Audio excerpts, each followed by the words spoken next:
Hey, welcome back! This video is about how I got inspired by a rotten avocado. Yep, that's where it all started. And from there, I ended up drawing 5 everyday annoyances that quietly bug me in real life. But instead of complaining, I turned them into little stories and drawings. So let's go! Okay, so this first one is what got me started on the series. It was inspired by rotten avocado, or mini rotten avocados. Avocado is such a staple for me. My recent favorite dish is to cut them into cubes and mix them with equal-sized chicken breasts, mix up some Japanese-style dressing, and garnish it with seaweed flakes. It's so creamy and refreshing. It's just so perfect for this hot summer. But this only happens when I get a good one, because buying avocado is always like a small gamble to me, especially when I'm buying them green. A lot of times I waited for several days, cut it open, and it's just brown inside. Or sometimes it's even worse, it just never ripens. The shell looks all shriveled and the fruits is all like wrinkly, but inside tastes grassy, and yet we keep buying them. This is such a tiny thing, but for some reason it's just really stuck with me. What if I can make it in a drawing and show people? Instead of saying, oh, the avocado I bought is always bad, I want to show like the whole journey, the emotional up and downs. So it feels to me like one image is just not enough, so I need some build up. That's why I made this little story with a bunny who finds the perfect looking avocado. She brought it home from the store and puts it next to other fruits to help it ripen.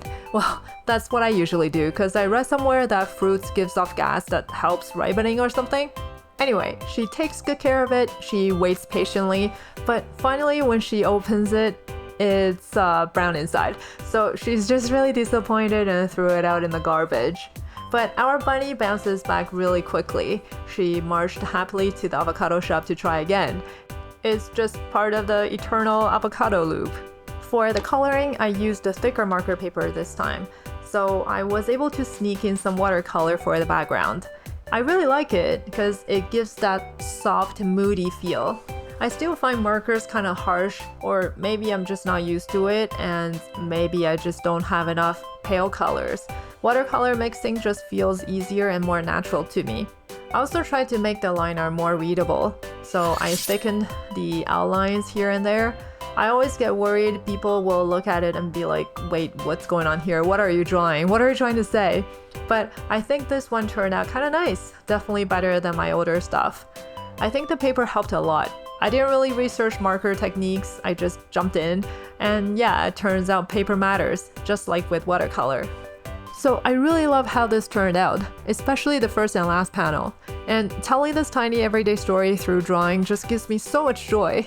It probably sounds silly to you, but I used to think making manga, even just a few blocks like this, was something I could never do. Like, that's for the pros.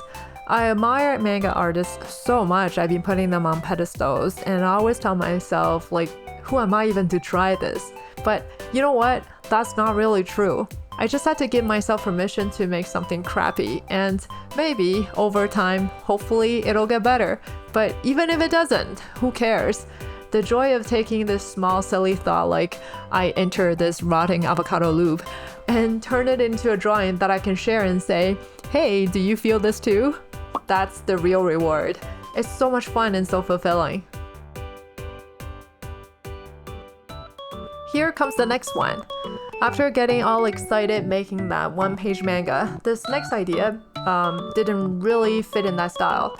So I went back to a regular illustration, just something fun and expressive like I usually do. And this one was inspired by tissue paper. Specifically, the type that comes in those rectangular paper boxes and you just pull out one sheet at a time. They're super convenient, but the shedding drives me nuts. There was one brand that we tried and it was especially bad. Like, if the sunlight hit from the side while you pull out a tissue, you could literally see all the white fluff flying around through the air. It looks kind of magical, but also kind of horrifying because we're probably breathing that in, right? And it's extra annoying when it hits at the dark surfaces. It looks like this layer of fuzzy white dust. But then I thought, wait, maybe I could turn it into a layer of snow, and that could actually be good for something. Maybe a tiny ski resort.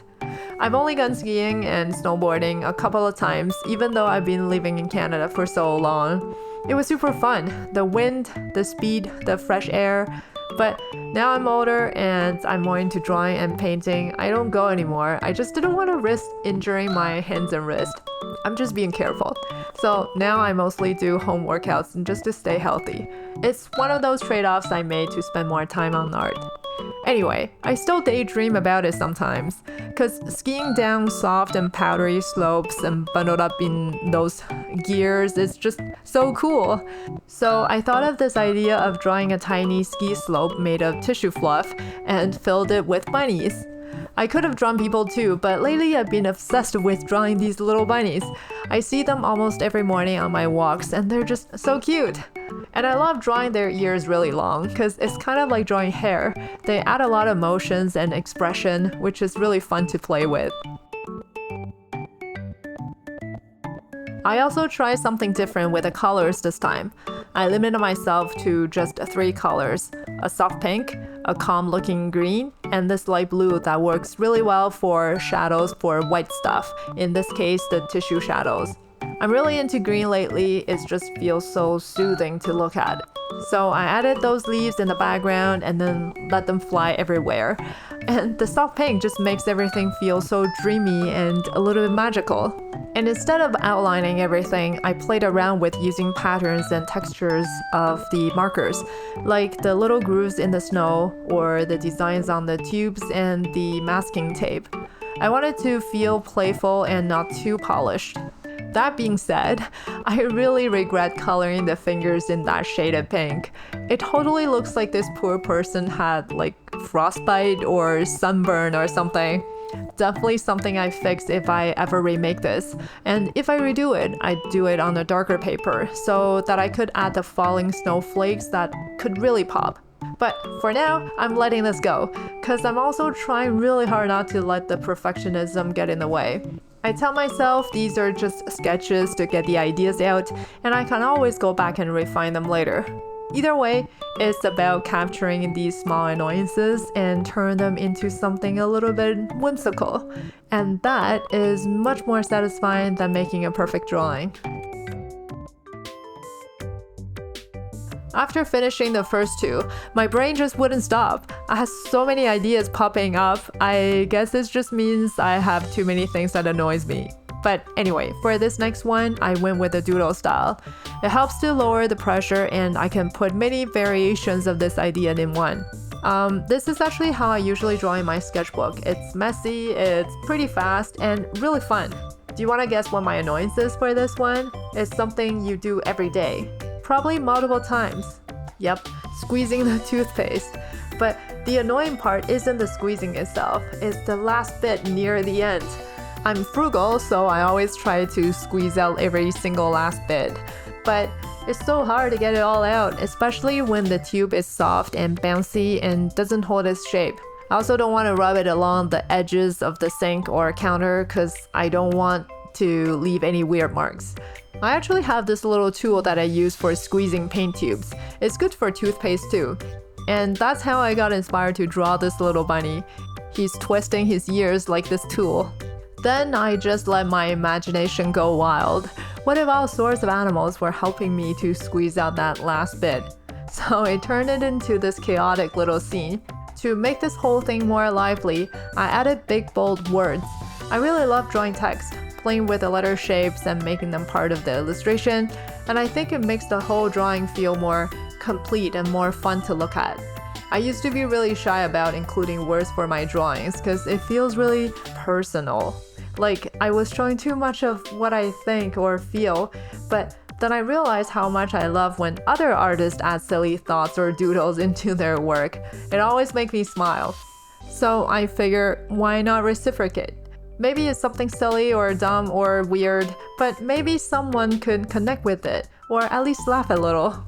This also reminds me that one of my favorite parts of manga is not the main story. Well, of course I love the main story and that's why I bought these manga, but it's always those little bonus sections at the end and just a few page or a few panels of the artist talking about their life or sketching something totally random.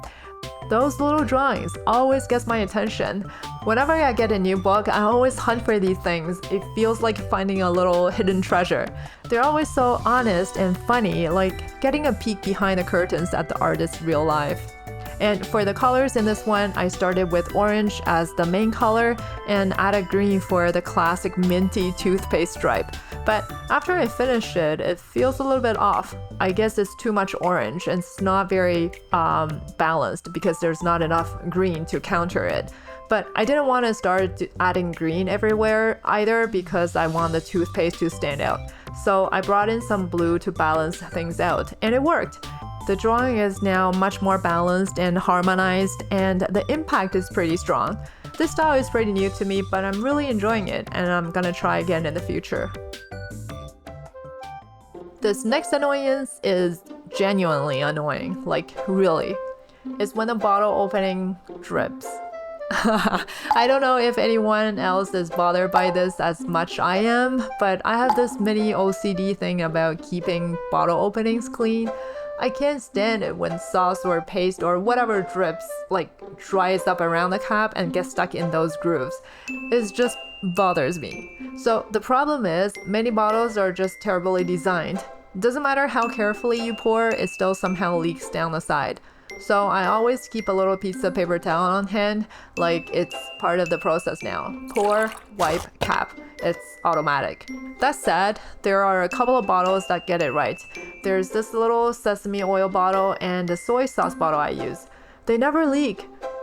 Maybe I should start collecting bottles and review the openings, like how clean it can be. So anyway, this annoyance inspired me to draw this cleaning crew of cute little bunnies. They're always on standby, ready to wipe the drips the second they happen. It's such a fun visual, and I love drawing them in different poses with their tiny little rags. They look super diligent, but of course, a few of them always goof around. I think that's a little bit of me coming through. I try to be serious when I work, but part of me always wants to mess around a little. And honestly, I only have room for that kind of playfulness when my stress level is okay. If I'm overwhelmed, those silly thoughts disappear and I just go into get it done mode. So yeah, this drawing is like a little reminder to myself, and maybe for you too, not to take everything so seriously. Leave space to play. When we're in a good headspace, we actually get more done and it becomes a positive loop. And for the colors, usually I stick to soft and calm colors. But this time I wanted to challenge myself to go with something bolder, something punchy. I also experimented a bit with the line weights. I made some outlines thicker just to give it a little bit more structure. Then I jumped into coloring, but I jumped in a little bit too soon because I didn't wait long enough for the black lines to dry. And yeah, by the way, I used the black alcohol marker to do the lines. So when I laid down the colors, also using alcohol marker next to it, some of the lines smudged and blended. At first I panicked a little because it looks dirty, but I actually loved it. It reminded me of the watercolor. When two colors blend into each other and make something new, it just gives this whole thing a little more energy. It feels loose and like a sketch that's a little bit more alive. It felt way more freeing than trying to carefully stay inside the lines. And actually, for a messy little scene like this one, that vibe fits perfectly. It has a strong presence, and I really want to keep exploring this style. And I've realized that I don't always need to know everything ahead of time. Sometimes I'm just not there yet, skill-wise. I can't always visualize the final piece perfectly in my head, and that's okay. That's part of the process. That's how experimenting works. I think this might be tied to my personality. I'm an INTJ and a pretty habitual planner, but that's a story for another day. Alright, here comes the last one. Since I really like how that avocado one-page manga turned out, I wanted to do another one-page manga just to bring things full circle. And this time, I played around with the layout a bit to make it feel a bit different. And the inspiration is hair on the floor. Yep, I have long hair, and every time I brush it or blow dry it, there's always a surprising amount of hair that falls on the floor. Like, should I be worried? Am I gonna go bald someday? Touch wood. But Yeah, those long strands always end up getting tangled in the vacuum roller, and we eventually had to cut them out with the scissors. So now I've developed this habit of picking them up right after blow drying. It's not a huge deal, just one of those little things I wish I didn't have to do. Maybe I should start wearing a hairnet around the house or something. But the real reason I wanted to draw this is dust bunnies. The name is just so cute. Every time I sweep or vacuum and pull out this fluffy mess of hair and dust, I kind of smile to myself. Dust bunnies. It just makes everything feel a little bit more charming. So I thought, what if they were actual bunnies? So in my imagination, these tiny little bunny creatures live under my cabinet. They live a peaceful life. One is typing away on a laptop, one is lounging on the floor, eating snacks and watching stuff on a tablet. Then suddenly, they see these long, mysterious strands falling from skies, like those black lines. But before they can even react, they get tangled in the hair, rolled together, and got sucked up into the vacuum, along with their little furnitures and snacks. It's slightly tragic, but also kind of funny. The paper for this one is a little wrinkly from all the erasing because it was too thin, and I got a little bit carried away. But oh well. What I'm really happy about this is just being able to create something like this. Finding inspiration in these tiny annoyances helps me to loosen up, and that actually lowers the pressure of making good art. Hopefully one day I feel confident enough to use those nice papers more often. Funny how creativity works sometimes, taking the long weird route to improvement, but if it works, I'm all for it. So yeah, another slightly dark story from my mind. But I hope it brings you a smile the next time you're cleaning up hair or vacuum under the bed. Alright, that wraps up all 5 drawings. I'm really happy how they turned out. It just goes to show that inspiration could come from anywhere, even from a mundane life like mine, from stupid saw strips and dust bunnies. All it takes is just for us to slow down and pay attention. So, do you relate to any of these annoyances? Let me know which one is your favorite. I really enjoy reading your comments, and I do reply to every single one of them. And last time somebody mentioned I have that thumbnail for the next video blocking the view so they couldn't see the whole drawing. So this time I try not to do that. Hopefully the view is clearer. All right, thank you so much for hanging out with me. I really appreciate you being here, and I'll see you in the next video. Bye!